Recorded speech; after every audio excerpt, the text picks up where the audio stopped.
সারা ভারতবর্ষের মানুষ, সারা পৃথিবীর মানুষ, বাংলার মানুষ, কলকাতার মানুষ, সমাজের সমস্ত সেক্টরের মানুষ চরমভাবে হতাশ। তাই সিবিআইয়ের এই সার্বিক ব্যর্থতার প্রতিবাদে ইন্ডিয়ান মেডিকেল অ্যাসোসিয়েশন, যেটা চিকিৎসকদের সর্ববৃহৎ সংগঠন, তার বঙ্গীয় রাজ্য শাখার উদ্যোগে আজকে সিজিও কমপ্লেক্সের সামনে আমরা এসেছি।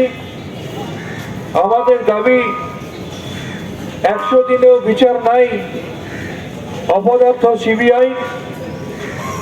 আমাদের স্লোগান, বিচার যদি পাবো না সিবিআই তোমায় ছাড়বো না।